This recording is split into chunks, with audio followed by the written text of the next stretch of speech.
like, komen, dan subscribe channel ini agar Aksi Mania lebih banyak mengetahui program atau informasi lain yang kami berikan. Sosok yang satu ini namanya jarang terdengar. Namun kiprahnya di dunia politik langsung melejit, bahkan didapuk menjadi Ketua Dewan Pengurus Cabang DPC Partai Kebangkitan Bangsa alias PKB Kabupaten Karawang periode 2021-2026 dalam musyawarah cabang kelima yang digelar oleh DPC PKB Karawang. Rahmat Hidayat Jati, atau lebih dikenal dengan nama Rahmat Toleng, sosok yang sederhana ini kini telah menjadi wakil rakyat yang duduk di Dewan Perwakilan Rakyat Provinsi Jawa Barat. Pemikirannya sangat dinanti dan diharapkan untuk kesejahteraan masyarakat Karawang. Kecintaannya di sepak bola membuat dirinya dicalonkan menjadi salah satu calon Ketua Asosiasi Provinsi atau Asprof Persatuan Sepak Bola Seluruh Indonesia PSSI Jawa Barat periode 2021-2025. Bahkan dirinya memiliki program khusus bila terpilih nanti. Seperti apa sosok orang yang satu ini dan seperti apa program yang dimilikinya? Simak perbincangannya dalam acara.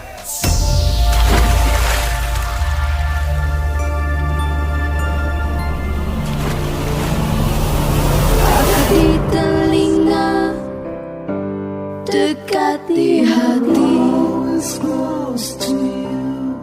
Halo Aksi Mania, Muhammad Azmi di sini di 96,10 FM dan juga di aksiradio.com. Kita akan berbincang-bincang dengan narasumber yang sudah hadir di studio. Tentu saja bukan orang sembarangan. Di ruang kerja kali ini kita sambut ada Kang Rahmat Hidayat Jati. Iya. Kang Toleng ya? Iya. Saha sih Tolengnya? Balik lama itu, saha sih Toleng? Beliau ini Ketua Komisi 2 DPRD Provinsi Jawa Barat, juga Ketua DPC PKB Kabupaten Karawang, dan calon Ketua Asprop PSSI Jawa Barat. Damang Kang Toleng? Alhamdulillah. Walaupun dengan kesibukan aktivitas ini, buat yang menyaksikan kita ambil gambar jam 10:30 malam. Karena memang cukup padat ya agendanya hari ini ya Kang Toleng ya. Nah Kang Toleng, kita ngobrol-ngobrol santai soal aktivitas Kang Toleng hari ini sebagai anggota DPRD Provinsi Jawa Barat. Apa yang dibuat hari ini? Apa yang dikerjakan hari ini? Kalau hari ini kan biasanya dulu buat keluarga. Sekarang ya keluarganya kebagian sedikit. Ya. Karena keluarganya nambah banyak sekarang ya Kang Toleng. Hari ini saja tadi ya sebenarnya agak ini timbang kemarin. Timbang satu kemarin, hari ini makanya saya bisa nambahin satu lah. Karena hari ini tadi siang dan sore acara konsolidasi PAC PKB di Tempuran. Habis maghrib tadi ada menemani Liga Top Skor yang baru tahun ini ada di Karawang. Udah mulai start lah ya menuju Asprop Jabar. Sudah 3 bulan yang lalu. Sudah mulai 3 bulan yang lalu gitu. Ini sudah tahap-tahap menuju landing. Iya. Karena tanggal 27 sudah tinggal 20 hari lagi. Oke. Nah, Kang Toleng kayaknya ngebut banget Kang Toleng ini. Semenjak jadi anggota DPRD provinsi, terus tidak lama kemudian jadi ketua DPC PKB, sekarang mau ngambil lagi kursi yang lain, kursi yang baru. Kenapa bisa begitu? Ya, saya juga baru nyadar ketika ada yang nanya begitu. Jadi ya kita mengalir saja ya. Jadi saya kan ikut saja ketika disuruh saya bilang disuruh ya, calon anggota DPRD provinsi. Ya akhirnya setelah 1, 2, 3 hari diskusi dengan istri dan beberapa teman dekat, akhirnya saya bismillah ikut. Padahal sebelumnya nggak pernah mikir ikut gitu. Lalu itu berjalan ya. Berarti Maret 2021 itu setelah 1 tahun dari anggota DPRD provinsi ya disuruh lagi ngurus PKB Kerawang. Ya, yang dulunya kan nggak bisa bilang tidak gitu, jadi saya ikut saja. Walaupun konsekuensinya harus menerima teriak-teriak yang luar biasa waktu itu ya. Ya, sebenarnya itu yang saya tidak mau. Tapi karena itu yang harus dilalui ya kita lalui lah. Karena perintah partai. Sambil pura-pura biasa-biasa saja. Padahal lumayan panas kuping mulai. Iya. Dan akhirnya memberanikan diri bukannya namanya untuk masuk ke dunia sepak bola di Asprop PSSI Jabar. Sebetulnya sejak 2017 kan saya memang sudah ikut menjadi bagian pengurus Asprop PSSI Jabar, ngurusin komite tetap keuangan ya. Jadi sudah ada di dalam dan saya juga bagian dari incumbent lah gitu. Atas diskusi dengan teman-teman pengurus di Bandung, ya lalu saya mengikuti jadwal pendaftaran dan sekarang sudah tinggal 20 hari lagi menuju Kongres Luar Biasa PSSI Jabar.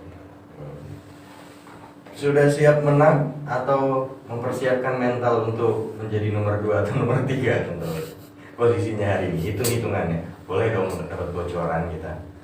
Sejak saya lihat bismillah, apalagi setelah daftar, saya sudah pasrah. Pasrah itu artinya sudah siap menang, harus menyiapkan diri kalau kalah.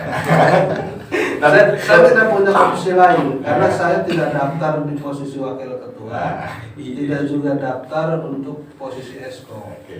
Walaupun statuta aturan membolehkan itu. Jadi saya sebetulnya boleh ikut daftar ketua, daftar juga wakil ketua, daftar juga anggota esko. Karena yang akan dipilih kan 9 orang di 3 kali pemilihan itu.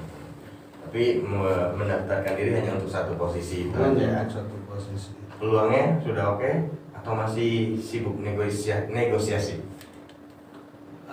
Sekarang sudah tinggal melatih untuk pasrah. Karena komunikasi sudah dilakukan, diskusi sudah dilakukan. Apakah masyarakat sepak bola terutama anggota PSSI Jawa Barat sebagai voter akan mau bersama saya atau tidak, itu saya kira tidak ada ukuran yang bisa kita pegang kecuali ya pasrah. Ya. Saya kira tadi melatih sudah di tahap melatih diri untuk pidato perdana sebagai ketua Asprop Jabar. Jadi saya tuh ini ya sebenarnya lebih ngikutin kata hati. Walaupun saya harus berkali-kali mengkonfirmasi orang-orang yang saya percaya. Lalu terutama setelah ditetapkan sebagai calon ketua pada tanggal 20 Oktober, itu praktis sampai hari ini berarti sudah jalan-jalan 3 bulan lah. Hampir sudah dengan 50 voter saya bertemu. Ya sekarang tinggal kita kembalikan ke pertimbangan masing-masing, dan saya termasuk orang yang percaya soal pemilihan ini urusan hati, dan hati itu ya semuanya kekuasaan Tuhan. Ya. Ada yang kurang atau urusan hati dan urusan kekuasaan kayaknya. Tapi kamu tahu kan punya itu. Saya tidak melihat itu, saya tidak merasa itu. Saya nambahin gini, saya juga baru nyadar gini. Ada yang nanya juga, ada yang berani langsung, ada yang tidak langsung. Toleng itu mau apa sih? Ambil posisi ini itu. Ya saya kaget juga, tapi saya bisa jawab paling nggak buat saya sendiri. Saya merasa kan yang tahu saya merasa saya mumpung punya waktu, mumpung punya sedikit gitu ya, sedikit bagian dari kebijakan, ya kalau ada yang mau menerima ya ayo gitu. Ya. Nah, Itu aja. di luar plan atau rencana sebagai calon ketua Asprov, saya mau tahu seperti apa Kang Toleng melihat Jawa Barat hari ini, khususnya Karawang sebagai daerah pemilihannya. Jawa Barat itu saya kira harus kita periksa ulang sebagai daerah yang dalam posisi transisi. Orang lain melihat kita, orang lain itu maksudnya Jakarta, Jawa Tengah, dan Indonesia pada umumnya serta dunia, melihat Jawa Barat ini kan daerah pertanian. Walaupun tidak bisa ditutupi, terutama sejak era 80-an, dipaksa menjadi industri secara top down gitu. Lalu transisi ini ya kita harus akui ada dampak positifnya ya, tapi juga dampak negatifnya buat masyarakat kita itu ya. Saya kira perwajahan Jawa Barat sekarang ini, Karawang ini mewakili gitu. Karawang, Bekasi, Purwakarta, dan nanti bergeser ke Subang dan Cirebon ini sangat mewakili wajah Jawa Barat hari ini, di mana ongkoh pertanian, tapi nggak mau juga disebut orang desa gitu, karena ada industri, ada hotel-hotel dan pusat-pusat belanja yang bagus gitu ya, yang mewah. Itulah wajah Jawa Barat. Karawang menjadi cermin bagaimana situasi Jawa Barat sekarang ini, walaupun tidak sama persis ya, tapi Karawang ini betul-betul mewakili. Kita mau ngomong Jawa Barat kayak apa, karena di sini ada laut. Karawang lautnya punya, 7 kecamatan di kita ada, sawah-sawah jelas ada, industrinya ada. Dan ya walaupun nggak betul-betul gunung, hamparan kita dari Pangkalan sampai Burwak sampai Cikampek, kira-kira sebelah selatannya kan daerah berbukit, daerah hutan dan gunung. Nah, dengan Kang Toleng yang berangkat dari Kabupaten Karawang, mewakili masyarakat Kabupaten Karawang dan Purwakarta sebetulnya berada di DPRD Provinsi Jawa Barat. Apa mimpi besar Kang Toleng? Mimpi besar masyarakat Karawang yang dibawa ke provinsi hari ini? Saya ingin Karawang ini bisa mewarnai kebijakan politik Jawa Barat, karena saya bilang ini perwajahan tadi. Jadi sejauh ini 2 tahun lah kurang lebih gitu, 2 tahun lebih saya dipilih oleh sebagian masyarakat Karawang untuk duduk di DPRD provinsi. Ya saya optimalkan itu, kira-kira bela-belain melampaui jam kerja yang seharusnya lah gitu. Dan anggota DPRD provinsi yang katanya paling banyak juga bawa anggaran provinsi ke Karawang, betul nggak sih? Saya dengar-dengarnya kayak gitu. Alhamdulillah kalau kedengarannya begitu. Dan kalaupun iya gitu ya, secara angka gitu ya, alhamdulillah. Ini situasi yang baru buat Karawang khususnya. Mungkin bukan karena faktor saya lah, mungkin karena pemerintah Provinsi Jawa Barat juga akhirnya malu ketika selama bertahun-tahun nggak pernah share uang, nggak pernah membagi uang anggaran ke Kabupaten Karawang. Jadi saya kan hanya juru bicara saja. Yeah. Dengan modal melampaui jam kerja gitu. Termasuk malam ini ya. Nah, berangkat dari situ lah, dari mimpi Kang Toleng yang dibawa ke provinsi, terus hari ini minimalnya ya, saya rasa masih ada di taraf minimal lah dengan membawa sebagian kecil anggaran provinsi ke Karawang. Apa sih PR besar yang dihadapi oleh pemerintah daerah Kabupaten Karawang yang harus disinkronkan juga dengan set plan-nya pemerintah provinsi dan pemerintah pusat? Saya kira begini ya, problem Jawa Barat itu tidak bisa menggunakan kewenangannya ke industri besar. Jadi memang kalaupun ada umpamanya klaim dari industri besar bahwa sudah berbuat untuk Kerawang, Purwakarta, Bekasi, artinya lingkungan gitu, saya kira kan itu belum seberapa. Memang kita akui, terutama industri besar ini kan urusan pemerintah pusat, walaupun ada kewenangan yang didelegasikan ke pemerintah provinsi. Jadi malah kabupaten itu tidak ada kewenangan sebenarnya. Jadi kalaupun ada yang baik itu industri itu ya memang sudah alhamdulillah, karena kewenangan apapun tidak ada ya. Nah, ini menjadi PR bersama. Saya kebetulan kan dipercaya oleh partai untuk mengisi posisi yang menjadi bagian partai di pimpinan Komisi 2 yang di dalamnya juga ada pertanian, ada industri. Nah, apa kesenjangan ya? Kesenjangan antara industri dengan pertanian ini kan harus dicarikan titik temunya. Nah, titik temu ini yang sedang kita upayakan. Kira-kira begini, bagi masyarakat atau daerah yang mau tetap bertani dalam rangka membangun ketahanan pangan, ya harus disupport oleh pemerintah. Pemerintah harus hadir di sini. Ini yang belum kita rasakan ya. Dengan menjadi DPRD kan sebetulnya sudah menjadi bagian dari pemerintah. Tapi apa yang sudah saya kerjakan ini kan belum apa-apa, masih dalam rintisan lah kira-kira.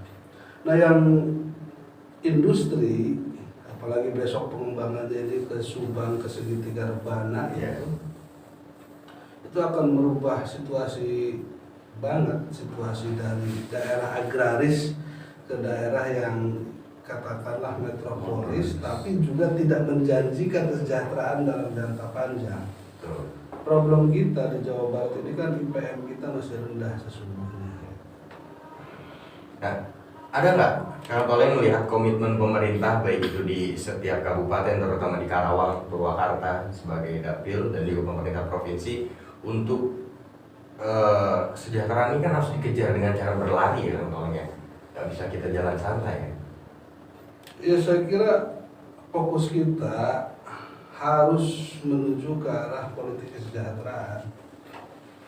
Bagaimana anggaran sedemikian rupa yang bisa dihimpun oleh pemerintah ya harus dibelanjakan, didedikasikan untuk program-program yang menunjang mengarah ke kesejahteraan umum.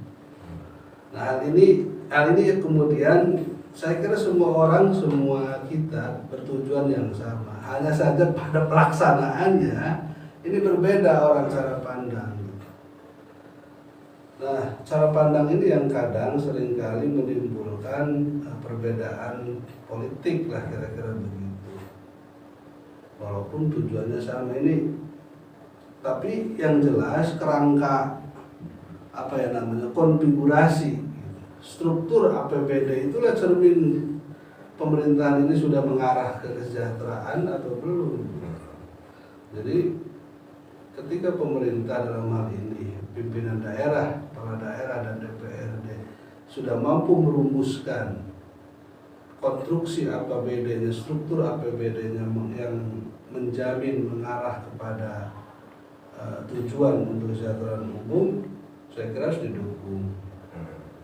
Tapi ketika membelanjakan hal-hal yang sifatnya tidak menunjang, ya di situ harus ada social control, dan DPRD dalam hal ini harusnya menjadi bagian dari corong itu. Kita sekarang dihadapkan pada situasi di mana unjuk rasa atau demo sudah mengendur. Ya. Sudah tidak lagi menjadi pilihan untuk kritik pada pemerintah. Memang ada efek mungkin menjamurnya media sosial. Dan saya kira memang para kelompok-kelompok aktivis, kelompok-kelompok masyarakat, termasuk media massa gitu, memang harus menggunakan jalur ini untuk mengkomunikasikan itu. Dan terbukti sebetulnya sangat efektif gitu.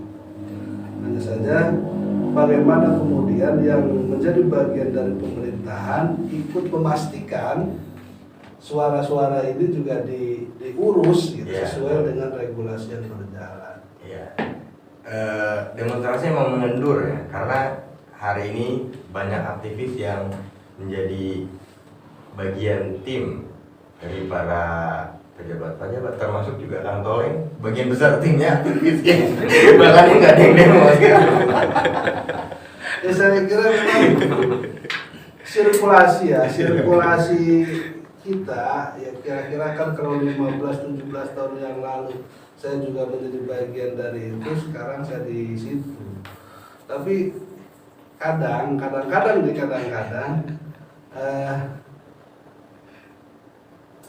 ketika harusnya ini ada yang mengkritisi harusnya ada yang mengkritisi, tapi jangan anggota dewan dong yang nyuruhnya, masa seolah-olah kan gitu. Jadi ada persoalan kayak begitu. Saya kira setiap pemerintahan apapun tentu butuh kritik gitu. Tentu butuh kritik, dan kritik itu memang sebetulnya kalau kita ngomong teori, unjuk rasa itu sebetulnya memang jalan terakhir. Selama masih bisa dialog, komunikasi, bersurat, beraudiensi, memang itu dulu harusnya yang ditempuh. Kalau sekarang kan lebih mudah sebetulnya. Satu orang ngomong dengan dilihat, disetujui, di-like oleh teman-temannya atau orang-orang yang berteman di situ kemudian setuju dengan itu, kan sebetulnya harus dilihat sebagai respon publik, sebagai suara rakyat. Dan banyak juga kebijakan-kebijakan pemerintah yang pada akhirnya dipengaruhi oleh komentar-komentar netizen itu ya, awalnya.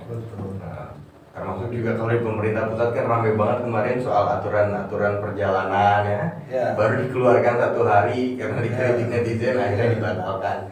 Nah memang kritik-kritik seperti itu yang hari ini dibutuhkan oleh pemerintah. Nah, Kang Toleng sendiri sosok yang anti kritik, senang dikritik atau bodoh amat sama kritik? Saya kira saya ada di tengah-tengah itu.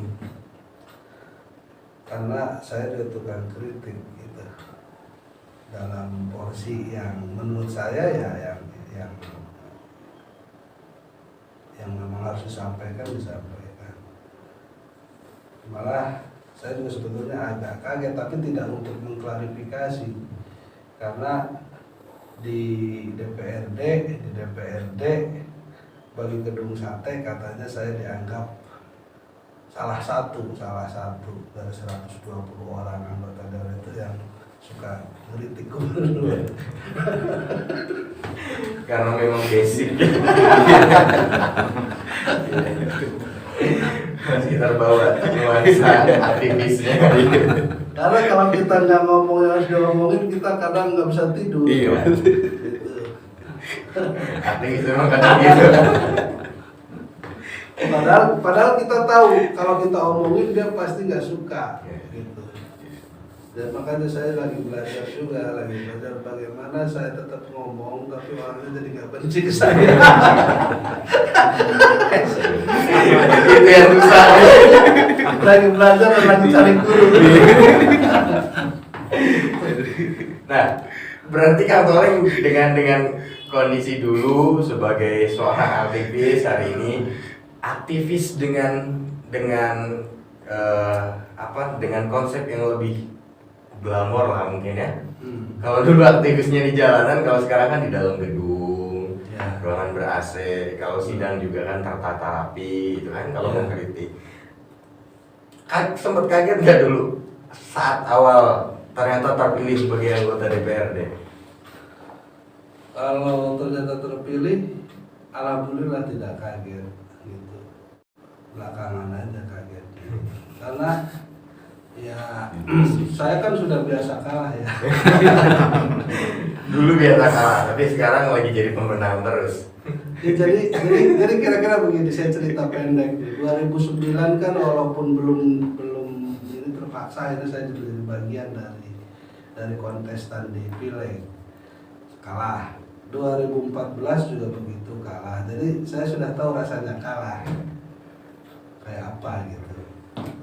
Makanya begitu disuruh nyalek 2019 sebetulnya agak nggak berani gitu. Walaupun secara spontan ketika ditanya kenapa saya takut menang sebenarnya. Karena saya belum membayangkan rasanya menang itu kayak apa. Dan akhirnya kejadian. Tapi dalam perjalanan yang 2019 itu jangankan takut khawatir gitu, sakit aja, capek aja nggak terasa. Justru di hari hak pencoblosan, di hari hak pemilihan baru saya nervous mau datang ke TPS tempat saya nyoblos, saya nervous gitu. Dan setelah coblosan itu saya pulang panas dingin, badan panas dingin sampai jam habis bisa itu nggak turun. Teman-teman sudah menginformasikan beberapa TPS yang selesai. Jam 10 malam saya masuk rumah sakit. Padahal dari tabulasi suara yang muncul gitu, itu dari ding sebenarnya gitu. Jadi saya beristirahat 2 hari di rumah sakit Karena takut menang. gitu. Dan akhirnya menjadi pemenang pertama, terus pemenang kedua sebagai ketua DPC PKB. dan 20 hari lagi mudah-mudahan jadi pemenang yang Ada yang kelewat. Apa lagi?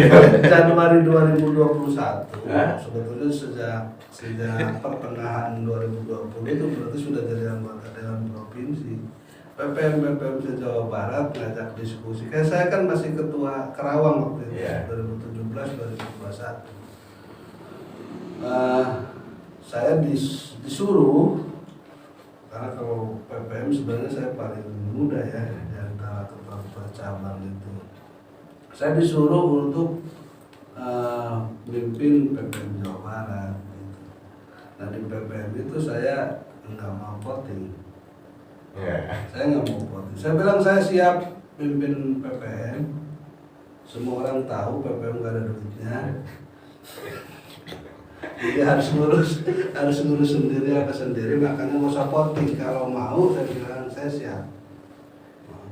Lalu teman-teman meminta waktu 2 kali rapat sendiri gitu. Kemudian hasilnya iya katanya. Oke. Kita rencanakan 3 bulan kemudian.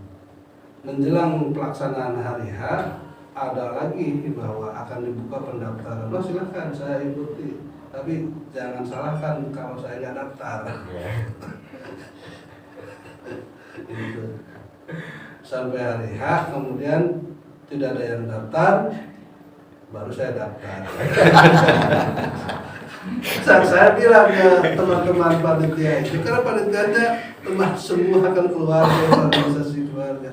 Jangan khawatir, saya bilang, acara tetap laksanakan, pembiayaan tetap kita carikan, pokoknya acara berlangsung lah terselenggara. Tapi saya nanti daftarnya paling akhir, itu pun kalau tidak ada yang daftar.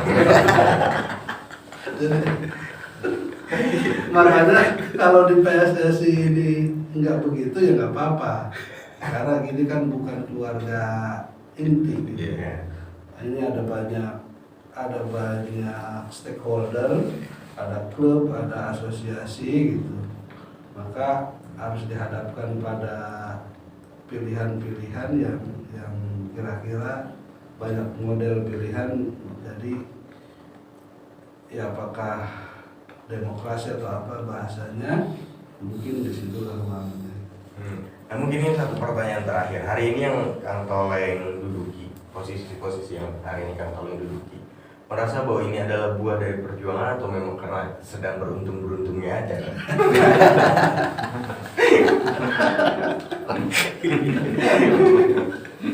Jadi gitu. Karena ini saya minta maaf kan. Ya. Dulu kemarin menjelang Muscap ya, Muscap PKB itu kan sempet gaduh, ini mohon maaf kader-kader PKB. Kalau saya lihat di medsos sempet gaduh kan sampai ada hashtag mohon maaf sahat toleng, sahat udahan petani itu kan menandakan bahwa sebagian dari kader PKB waktu itu tidak menerima posisi Kang Toleng yang tiba-tiba muncul sebagai ketua DPC, mungkin anggapannya seperti itu. Nah, makanya saya bertanya, Kang Toleng merasanya bahwa ini ya buah dari perjuangan atau memang sedang sangat beruntung? Saya kira saya kan bukan apa-apa ya, bukan siapa-siapa juga. Saya hanya bagian dari kader bangsa gitu lah, kira-kira begitu. Dan saya selalu diingatkan keluarga saya, orang tua saya, kakek saya ikut berjuang memerdekakan bangsa ini. Itu aja. Jadi kalau soal, makanya saya mendefinisikan diri sampai sekarang saya harus jadi aktivis apapun posisi saya, dan saya terus berusaha bertemu dengan teman-teman yang masih di situ, masih di luar sistem pemerintahan, entah itu mahasiswa ataupun pemuda gitu ya, untuk paling enggak terus mengecas frekuensi saya. Karena gini, ini bukan soal gagah-gagahan mendefinisikan diri sebagai aktivis bukan aktivis ini. Saya kira yang disebut aktivis itu tidak pernah merasa puas, tidak boleh merasa puas dengan satu situasi. Karena tujuan kemerdekaan bangsa kita ini ya masih PR panjang, harus diwujudkan sebagai negara yang berdaulat. Semua mantan aktivis bahasanya seperti itu Kang Toleng, tapi mudah-mudahan itu konkret bahasanya. Ya. Jangan ada istilah mantan. Makanya saya bilang tadi kan harus berusaha tetap menjadi aktivis. Menjadi aktivis itu kategorinya bukan terus pakai celana robek, pegang toa demo-demo gitu. Tidak. Dimanapun kita, cara berpikir kita tidak boleh merasa sudah di sini di zona nyaman, tanpa lagi belajar, tanpa lagi melihat sesuatu yang harusnya digeser ke sini, terutama soal kebijakan dan pembangunan pemerintah. Oke. Jadi, saya juga kemarin sempat ngobrol-ngobrol sama masyarakat di Cikampek nih kan. Katanya Cikampek itu kan mau pemekaran. Dan katanya PKB adalah partai yang paling kencang mensupport itu. Kencang banget. Kenapa? Kencang banget. Karena kursi DPRD-nya bisa jadi nambah kan? Yang tadinya cuma ada di Karawang bisa Karawang yang Cikampek kan? Ya itu kan hanya bagian dari itu hanya bagian dari efek yang tidak akan dituai hanya oleh PKB. Gitu. Tapi kira-kira yang menjadi pemikiran di PKB, gitu, termasuk saya dan teman-teman ya, mendiskusikan soal ini karena arahnya untuk politik kesejahteraan itu tadi. Bagaimana tentang kendali pemerintahan, kita harus akui secara jujur, secara objektif gitu. Selain soal kajian-kajian ya, kajian-kajian ilmiah gitu, dan sejarah. Jadi Kerawang ini terlalu gede, walaupun belum bisa dibandingkan dengan Bogor ya, Kabupaten Bogor, Kabupaten Sukabumi, Kabupaten Garut gitu, dan Kabupaten Bandung. Tapi Kerawang ini punya jejak itu. Nah, politik kesejahteraan dalam pengertian pendirian daerah otonomi baru itu menjadi pilihan buat Kerawang. menurut PKB. Sehingga PKB ini kencang memang dan terus menginisiasi untuk adanya moratorium parsial karena ya termasuk Pak Saiful Huda dipilih oleh teman-teman ini Pak Jajat dan teman-teman di Jawa Barat diusulkan menjadi Ketua Umum Forum Komunikasi Nasional Pemekaran Daerah Otonom Baru. Ya walaupun kita tahu sedang moratorium, ini sedang terus dikaji, dibahas, disampaikan ke Wapres melalui DPD RI yang membidangi itu. Di Jawa Barat sendiri, pemerintah Provinsi Jawa Barat merancang ada tambahan daerah otonom baru Jawa Barat ini maunya sih tambahannya 10. Jadi kira-kira menjadi 40. Walaupun masih dikaji, dihitung ulang soal kesiapan dan soal kemungkinannya. Kira-kira sama alasan itu politik kesejahteraan. Begini, penduduk Jawa Barat ini 50 juta. Penduduk di Jawa Tengah itu hanya 37 juta. Di Jawa Timur itu juga di bawah itu. Lalu kita hitung jumlah desa dan jumlah kabupaten kotanya. Luas wilayahnya jelas lebih luas Jawa Barat. Jadi kalau di Jawa Tengah itu kita belum 1 jam sudah selamat datang kabupaten ini. Kalau jalan darat. Belum 1 jam lagi sudah selamat datang lagi nih. Beda dengan kita. Jangan sebut Kerawang, Bekasi, tapi sebutnya yang di selatan, Bogor, Sukabumi, Garut itu. Sudah 2 jam itu kita belum keluar kabupaten itu, kan gitu. Itu yang kelihatan. Soal pembagian keuangan pusat daerah ini harus menjadi diskursus kita. Jadi kita ini penyetor pajak paling besar nasional, tapi dikembalikannya paling sedikit. Kenapa? Karena basis hitungannya kan bukan jumlah penduduk, tapi jumlah daerah otonom. Jadi duitnya lebih banyak orang Jawa Tengah. Itu yang APBD ke provinsi dan kabupaten kota ya.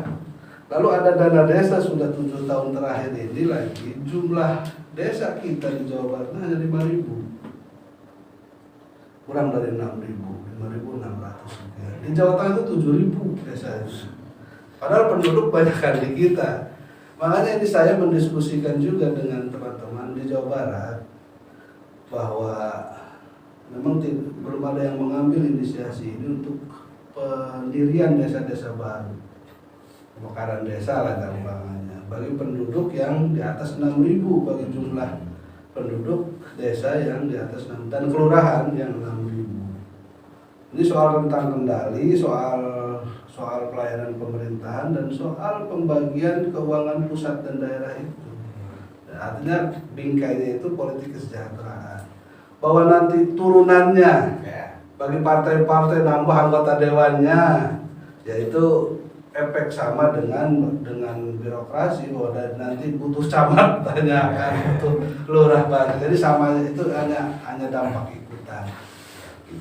Oke, nanti kalau sudah mekar saya daftar jadi ketua DPC PKB ini